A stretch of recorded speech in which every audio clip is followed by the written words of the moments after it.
누군가를 미워하는 마음은 사실 그 사람을 향해 있는 게 아닙니다. 가만히 들여다보면 그 감정은 내 안에 웅크린 무언가를 향해 흘러가요. 오늘 그 마음의 방향을 함께 바꿔볼게요. 사람은 참 이상한 존재입니다. 누군가를 좋아하는 일보다 미워하는 일이 더 오래 남는 걸 보면요. 한번 밉다 싶으면 그 사람의 말투, 옷차림, 눈빛, 심지어 걸음걸이까지 모두가 거슬리고 짜증이 납니다. 도망치고 싶죠. 마주치고 싶지 않죠.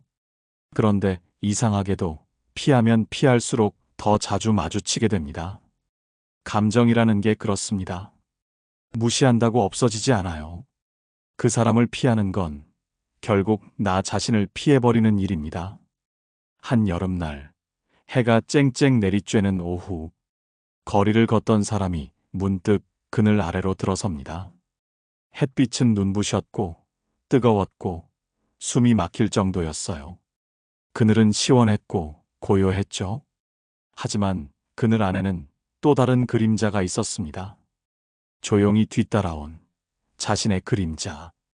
피하려 했던 햇살이 아니라 늘 따라다니는 자기 자신이었죠. 미운 사람도 그렇습니다. 그 사람에게 품은 감정이 결국 내 안의 그림자를 비추는 빛이라는 걸 우리는 자주 잊습니다. 그래서 오늘 이야기의 시작은 그 사람이 아니라 그 사람을 미워하는 나에서 출발해야 합니다. 그 사람의 말이 너무 무례하게 느껴졌다면 혹시 나는 누군가에게 상처받았던 기억을 떠올렸던 건 아닐까요? 그 사람이 나를 무시하는 것처럼 느껴졌다면 사실은 내가 나를 가볍게 여겼던 건 아닐까요? 철학자 쇼펜하우어는 말했어요. 타인의 결점은 우리가 자신의 결점을 바라보지 않으려 할 때 더 크게 보인다고요. 맞습니다. 미움은 거울입니다. 내가 싫어하는 그 모습은 어쩌면 내가 되고 싶지 않은 나일 수 있어요. 하지만 그렇다고 해서 자기 반성에만 머물라는 건 아닙니다. 스스로를 몰아세우라는 뜻도 아니죠. 이건 단지 그 사람의 존재를 통해 내가 나를 더 깊이 들여다볼 수 있다는 말입니다. 그 사람이 내게 준 상처는 내 안의 상처를 건드렸기 때문에 더 아팠던 겁니다. 그리고 그 상처를 자꾸 덮어두면 언젠가는 터져버리죠. 그래서 미운 사람을 피하지 말라는 겁니다. 그 사람을 바라보는 내 감정을 조용히 들여다보라는 겁니다. 이건 결코 쉬운 일이 아닙니다. 화를 억누르라는 말도 아니고 억지로 좋은 사람인 척하라는 뜻도 아닙니다.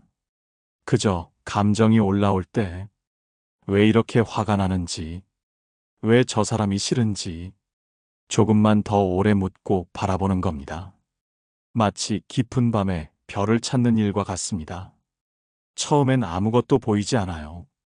하지만 잠시만 어둠에 익숙해지면 서서히, 아주 서서히 하늘에 반짝이는 작은 점들이 보이기 시작하죠. 우리 마음도 그렇습니다. 미움이라는 어둠 속에서 조용히 기다리고 들여다보면 그 속에 무엇이 숨어 있었는지, 어떤 기억이 감정을 만들었는지 천천히 떠오르게 됩니다. 그제야 우리는 그 사람을 다르게 바라볼 수 있어요. 무조건 용서하자는 게 아닙니다. 그냥 더는 그 사람 때문에 내가 괴로워하지 않게 되는 거죠. 그 첫 번째 걸음은 그 사람을 미워하지 않기가 아니라 미워하는 나를 이해하기입니다. 그게 시작입니다. 사람을 미워한다는 건 단순히 싫어한다는 감정보다 훨씬 복잡합니다. 그 안에는 실망, 상처, 두려움, 때로는 부러움 같은 감정들이 얽혀 있습니다. 그래서 미움은 날카롭고 무겁죠. 표면적으로는 한 사람을 향하고 있는 것처럼 보이지만 실은 우리의 과거, 기억, 혹은 가치관을 자극하는 경우가 많습니다. 한 소년이 있었습니다. 늘 잘하려고 애썼고 착하게 행동하려 노력했어요.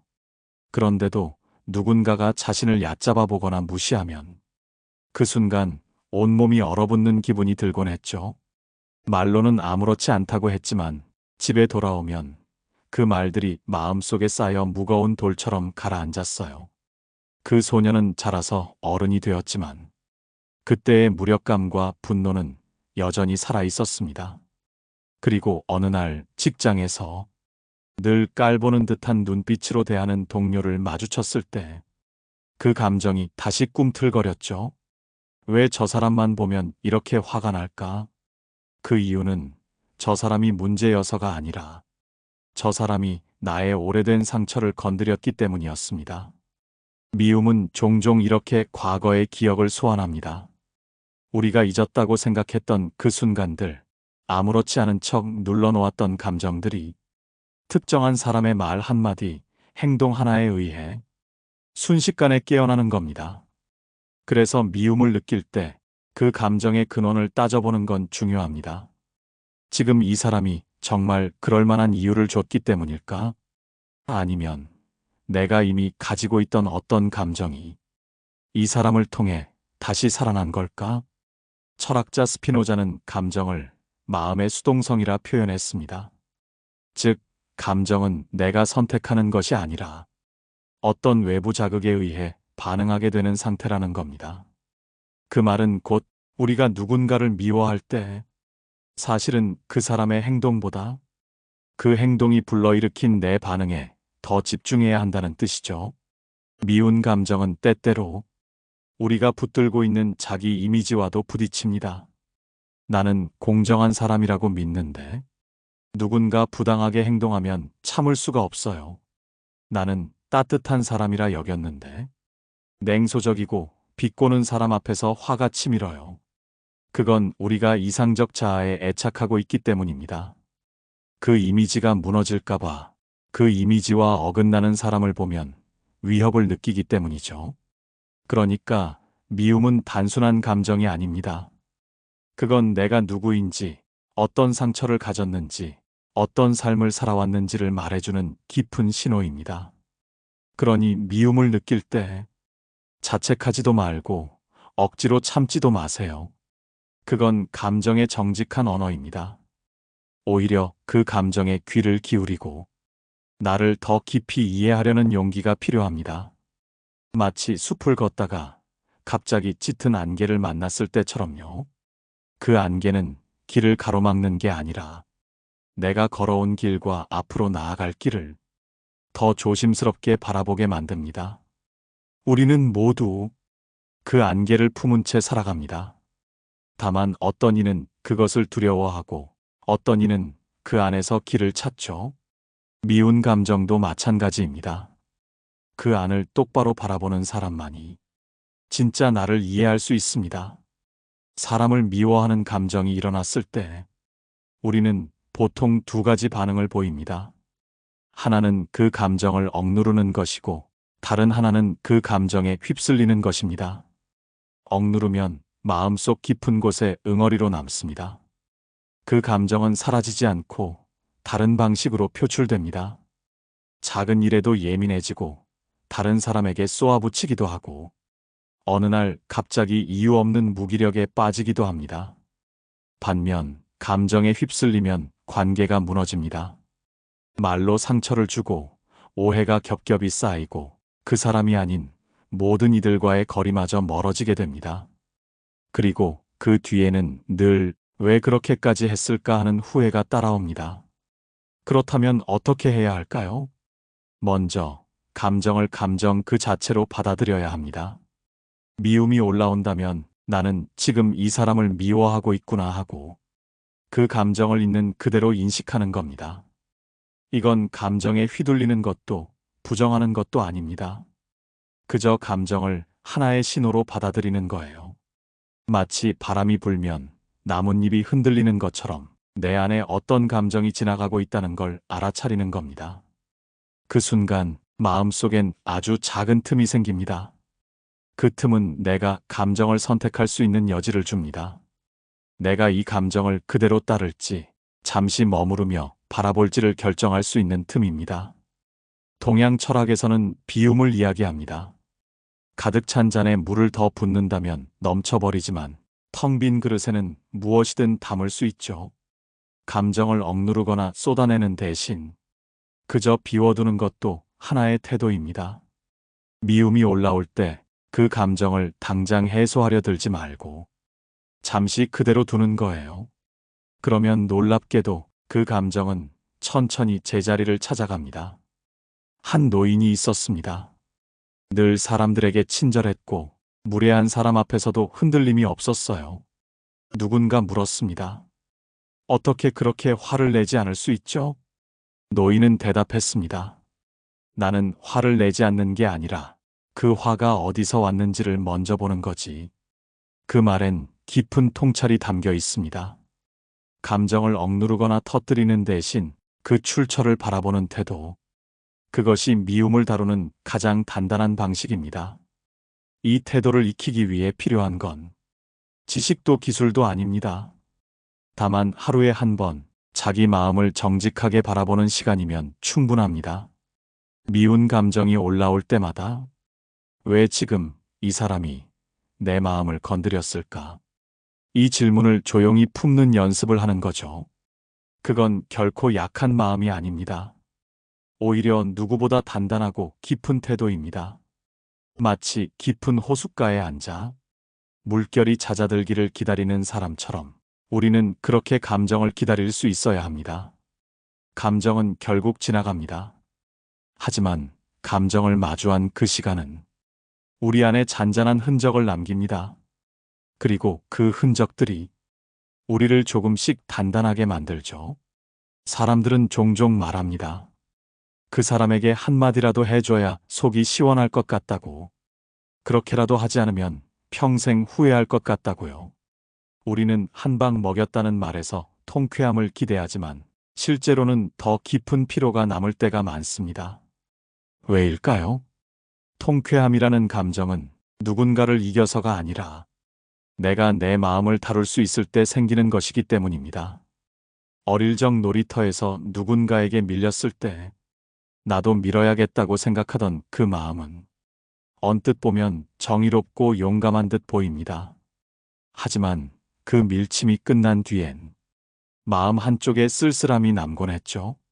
이겼다는 느낌보다 내가 원래 바라던 건 이게 아니었다는 허전함. 우리는 통쾌함을 오해합니다. 누군가에게 따끔하게 말하는 것, 감정을 쏟아내고 후련함을 느끼는 것이 진짜 해결이라 여깁니다. 하지만 그 감정은 잠시뿐이고 금세 또 다른 후회와 자기 혐오가 뒤따르곤 하죠. 진짜 통쾌함은 그 사람 때문에 내 하루가 망가지지 않는 것입니다. 그 사람이 어떤 말을 해도 내 안에서 흔들림이 없을 때, 그때 비로소 우리는 자유로워집니다. 그 자유는 침묵에서 오는 것이 아닙니다. 회피도 아닙니다. 오히려 그 사람을 바라보되 내 감정에 휘둘리지 않는 내면에서 시작됩니다. 어느 날 큰 폭풍이 몰아치는 바닷가에서 한 어부가 조용히 작은 배를 타고 있었습니다. 거센 파도에도 그는 당황하지 않았어요. 왜냐하면 그는 바다를 이기려 들지 않았기 때문입니다. 파도를 외면하지도 않았고 그 흐름을 그대로 받아들이되 자신이 갈 방향을 잊지 않았습니다. 그 어부처럼 우리는 미운 사람 앞에서도 그 감정을 인정하되 그 감정에 내가 휘둘리진 않을 수 있습니다. 그게 진짜 이기는 것입니다. 자존심은 순간의 말 한마디로 지킬 수 없습니다. 오히려 침묵 속에서 혹은 고요한 시선 속에서 더 강하게 드러나기도 하죠. 그리고 그럴 때 우리는 스스로에게 더 자랑스러워질 수 있습니다. 남을 이긴 것이 아니라 자기 자신을 무너지지 않게 붙들었기 때문입니다. 그 후련함은 말로 다 설명되지 않습니다. 어느 날 문득 그 사람이 이제 내 마음을 흔들지 않는구나 싶을 때 찾아오는 아주 고요한 감정이죠. 그건 승리가 아닙니다. 해방입니다. 그리고 진짜 통쾌함은 바로 그 해방 속에 있습니다. 미운 사람을 피하고 싶다는 마음은 자연스럽습니다. 하지만 피하면 피할수록 그 사람은 자꾸만 머릿속에 살아납니다. 잊고 싶어도 계속 생각나고 멀어지고 싶어도 마음속에 남아있죠. 이건 이상한 일이 아닙니다. 사람의 마음은 억지로 꺼낼 수 있는 서랍이 아니니까요. 오히려 억지로 밀어내려 할수록 감정은 더 깊은 곳에서 자리를 잡습니다. 그렇다면 이제 그 사람을 어떻게 없앨까가 아니라 그 사람을 어떻게 바라볼까로 질문을 바꿔야 할 때입니다. 어느 오래된 정원에 잡초처럼 자란 이름 모를 식물이 있었습니다. 사람들은 그것을 보기 싫다며 뽑고 또 뽑았지만 비가 오고 나면 다시 자라났죠. 그런데 한 노인이 말했습니다. 그 식물이 자라나는 이유를 먼저 보게. 토양이 그걸 원하고 있다는 뜻일 수도 있어. 미운 사람도 그렇습니다. 내가 자꾸만 마음속에서 그를 뽑아내려 애쓰는 건 그 사람이 아니라 그 사람이 건드린 내 안의 토양을 외면하고 있기 때문일지 모릅니다. 그 사람은 단지 자극에 불과합니다. 진짜 중요한 건 그 자극에 내가 어떤 반응을 하고 있는가입니다. 어쩌면 그는 내가 미쳐보지 못했던 감정의 사각지대를 비추는 거울일 수 있습니다. 예를 들어 늘 자신만 앞세우고 남을 무시하는 사람이 몹시 얄밉게 느껴진다면 그 이유는 내가 늘 양보하고 자신을 눌러온 경험이 있기 때문일 수 있습니다. 그를 미워하는 건 내가 참아온 삶에 대한 억울함이 반영된 것일 수도 있는 겁니다. 그래서 그 사람을 바라볼 때 한 발짝 물러서서 질문해 보는 거예요. 나는 왜 이 사람이 나를 불편하게 하는가? 그 질문은 상대를 바꾸기 위한 게 아니라 나를 이해하기 위한 출발점이 됩니다. 그렇게 감정을 바라보는 시선이 달라지면 그 사람의 행동도 다르게 보이기 시작합니다. 여전히 무례할 수 있지만 그 무례함이 더 이상 내 자존감을 흔들지 않게 됩니다. 그는 그 사람대로 살고 있고 나는 나대로 살아간다는 선이 생기는 거죠. 철학자 하이데거는 말했습니다. 사람은 존재 자체로 의미를 갖는 것이 아니라 존재를 해석하는 방식에서 의미를 얻는다고요. 그 사람은 변하지 않았지만 내 해석이 달라졌다면 그는 더 이상 예전처럼 나를 아프게 할 수 없습니다. 이것이 바로 미운 사람을 그냥 넘기지 않는 진짜 의미입니다. 그 사람을 없애려는 시도 대신 그를 새로운 눈으로 바라보는 용기. 그게 우리를 성장하게 만듭니다. 이렇게 말하면 누군가는 반문할 수 있습니다. 그럼에도 불구하고 나쁜 사람은 나쁜 거 아닌가요? 맞습니다. 하지만 그 판단은 감정의 소용돌이 속에서가 아니라 고요한 시선 속에서 내릴 때 비로소 더 선명해지고 덜 상처받습니다. 우리는 결국 미운 사람 때문에 흔들리는 삶이 아니라 그를 통해 나를 더 깊이 이해하는 삶으로 나아갈 수 있습니다. 그리고 그렇게 바뀐 시선은 어느 날 다른 관계에서도 고요하고 단단한 힘이 되어 돌아옵니다. 사람은 누구나 자기만의 선이 있습니다. 그 선은 이 이상은 넘어오지 말아줘요라는 말 없는 울타리죠. 하지만 미운 사람들은 그 울타리를 넘는 법을 잘 압니다. 눈치 없이 혹은 의도적으로 당신의 마음 깊은 곳까지 들어오려 하죠. 그럴 때 우리는 방어적으로 변합니다. 화를 내고 선을 긋고 거리를 둡니다. 하지만 그런 방식으로도 마음이 지켜지지 않을 때가 있습니다. 왜냐하면 그 사람은 밖에 있는데 그 사람이 남긴 말과 표정이 계속 내 안에서 떠돌고 있기 때문입니다. 그러니 진짜 경계는 물리적인 거리가 아니라 내 안에서 생겨나야 합니다. 어떤 나무는 바람이 불어도 잘 흔들리지 않습니다. 줄기와 잎은 흔들려도 뿌리가 깊기 때문이죠. 우리가 마음을 지킨다는 건 그 뿌리를 단단히 내려놓는 일과 닮아 있습니다. 그 뿌리는 나 자신에 대한 이해에서 나옵니다. 내가 어떤 말에 유난히 예민한지, 왜 어떤 행동에 분노가 일어나는지를 조용히 관찰하고 알아가는 일에서 시작됩니다. 예를 들어 누군가가 그렇게 하면 안 되라고 말했을 때 그 말에 유독 상처를 받았다면 그건 내가 늘 옳고자 애쓰며 살아왔기 때문일 수 있어요. 그런 나에게 틀렸다는 말은 존재 자체를 부정당하는 것처럼 들리는 겁니다. 이걸 깨닫게 되면 그 사람이 틀렸다거나 나쁘다는 말보다 나는 왜 그렇게 반응했을까라는 질문이 먼저 떠오르게 됩니다. 그리고 그 질문이 마음의 중심을 조금씩 넓혀줍니다. 사람들은 흔히 너무 착해서 당한다고 말하지만 사실은 자기 감정을 돌보지 않아서 흔들리는 경우가 많습니다. 남이 어떻게 보든 내 감정을 먼저 알아차리고 돌볼 수 있어야 진짜 경계가 생깁니다. 그 경계는 말을 하지 않아도 드러나는 힘입니다. 단단하되 무겁지 않고 유연하되 흐트러지지 않는 힘이죠. 한 수도승이 있었습니다.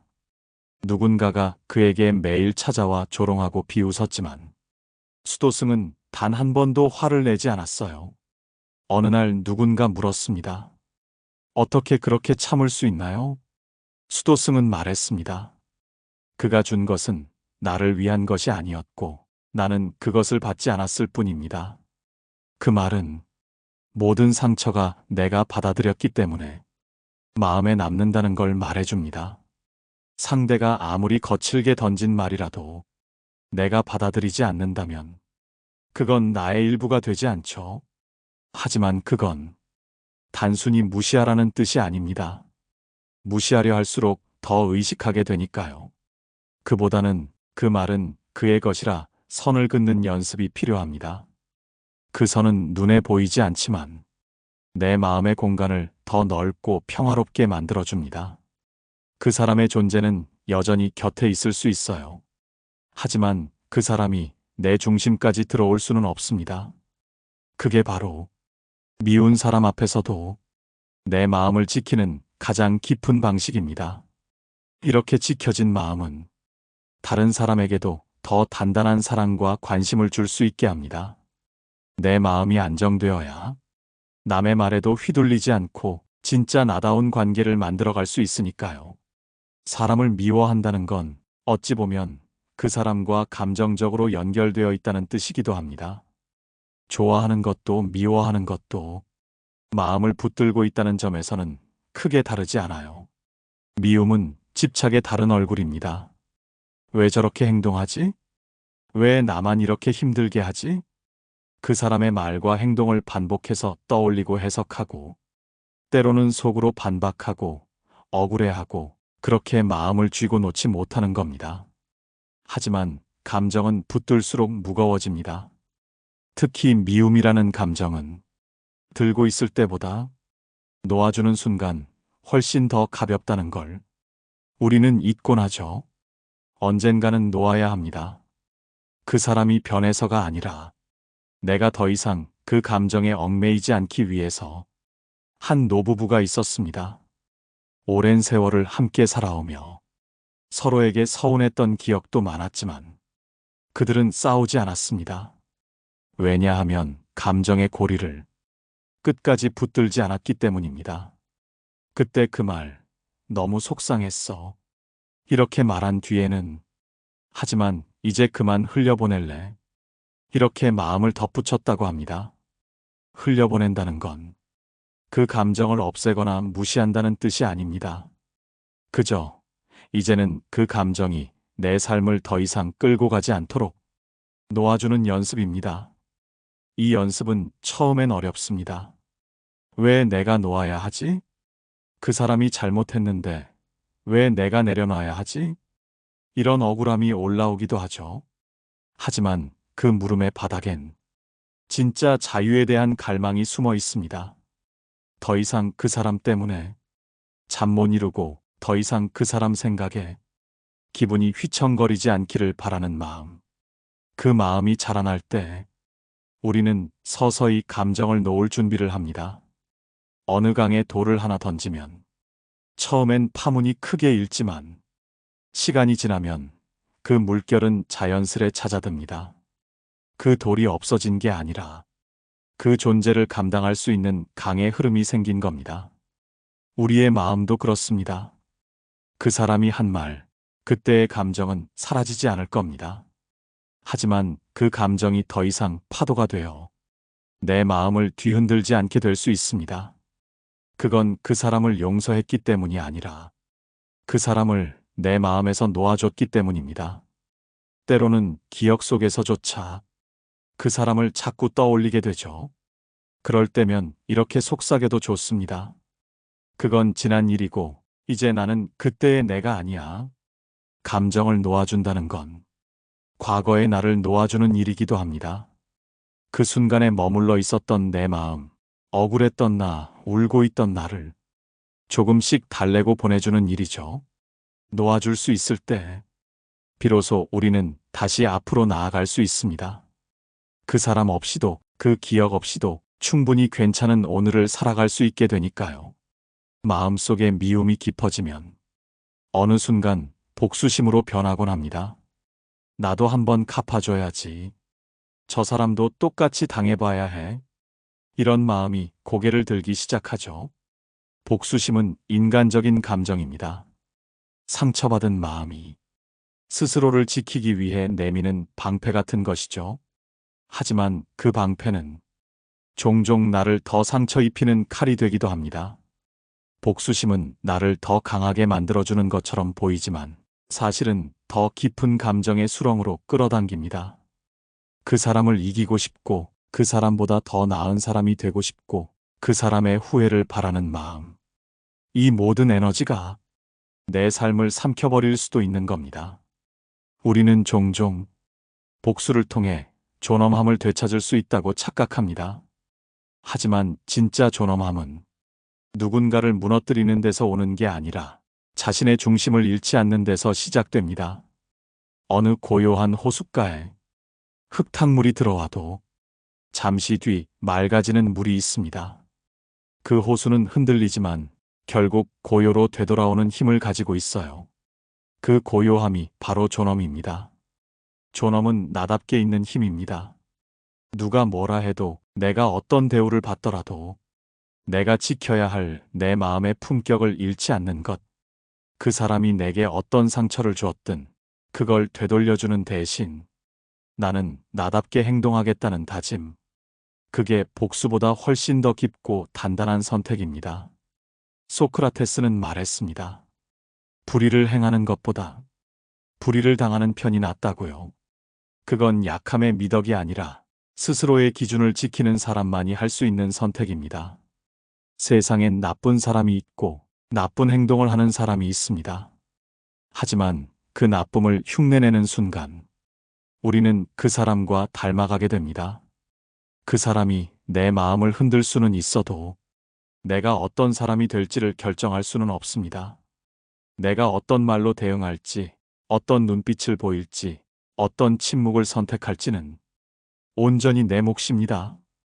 그걸 기억할 때 우리는 그 사람과의 싸움이 아니라 내 안의 어둠과의 싸움에서 조용히 그러나 분명하게 이기게 됩니다. 복수는 순간을 이기게 하지만 존엄은 나를 지켜냅니다.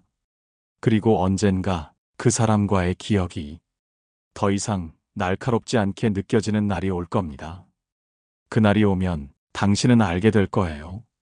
이기려고 하지 않아도 나는 이미 자유로워져 있었다는 걸요. 미운 사람을 대하는 일은 단지 감정의 문제가 아닙니다. 그건 관계의 방식이고 결국 삶을 살아가는 태도와 맞닿아 있습니다. 우리가 사람을 미워하게 되는 순간은 대부분 관계 속에서입니다. 혼자 있을 때보다 다른 사람과 부딪히며 내 마음이 예상치 못한 방식으로 흔들릴 때 그 미움은 생겨납니다.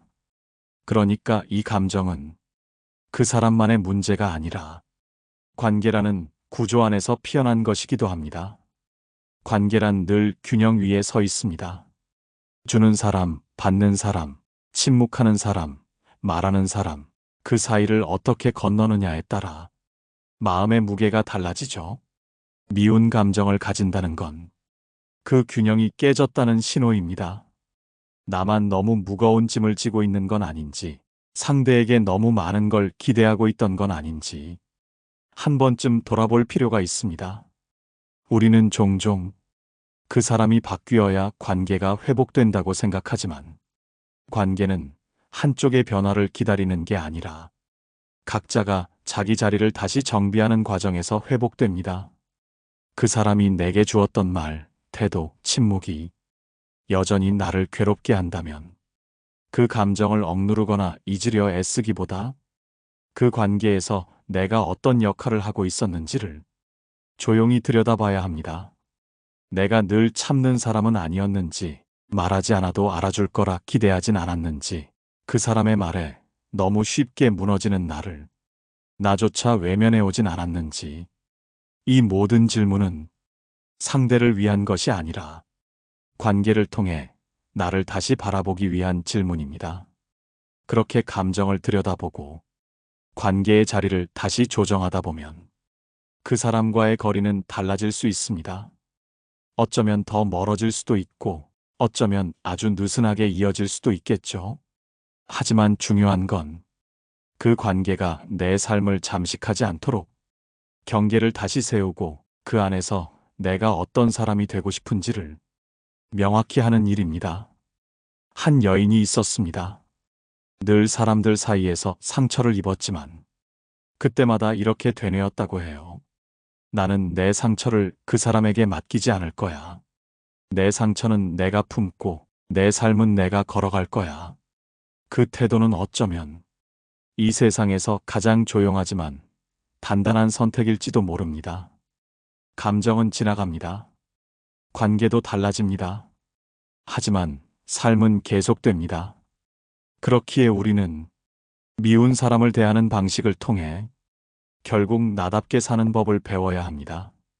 누군가를 향한 감정을 다스리는 일은 나와 나 사이의 대화를 깊게 만드는 일이기도 합니다. 그리고 그 대화가 쌓이면 우리는 더 단단해지고 더 유연해집니다. 그렇게 우리는 사람을 통해 배우고 관계를 통해 성장하며 결국 삶을 더 잘 살아가게 됩니다. 이제 우리는 긴 여정을 함께 걸어왔습니다. 미움이라는 감정의 시작부터 그 뿌리, 그 물결, 그리고 그 끝까지 이제 마지막으로 묻고 싶습니다. 당신은 지금 그 사람을 떠올리며 어떤 마음인가요? 아직도 억울한가요? 아직도 분한가요?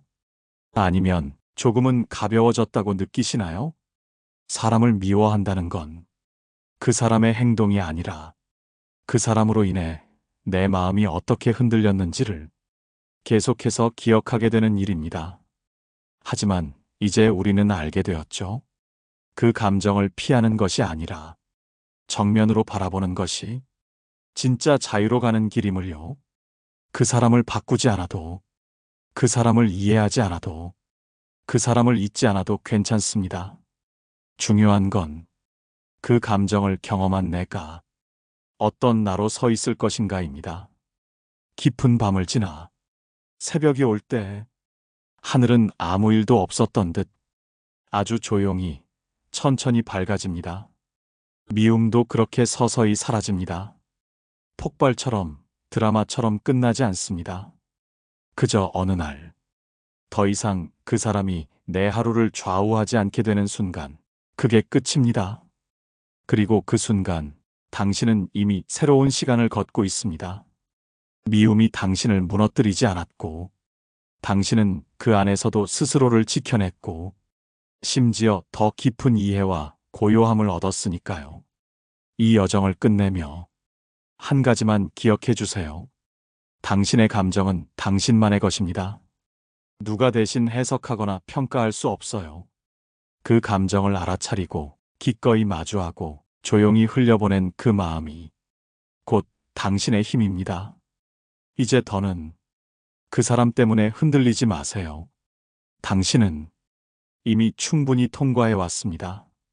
그리고 앞으로도 그 어떤 감정 앞에서도 당신은 당신으로 서 있을 수 있을 겁니다. 이제 당신의 하루가 조금 더 평화롭기를 바랍니다.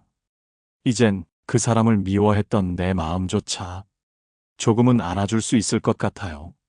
미움도 나였고, 참는 것도 나였고, 이해하려 애쓰던 그 모든 순간도 다 나였으니까요. 그래서 이제는 그 마음을 탓하지 않으려 해요. 그저 그 시간 덕분에 내가 더 단단해졌다고 조용히 말없이 나 자신에게 건네고 싶어요. 이젠 그 사람 때문이 아니라 나 자신 덕분에 하루가 고요하길 바랍니다. 그리고 당신의 마음에도 그 고요가 천천히 머물기를 바랍니다.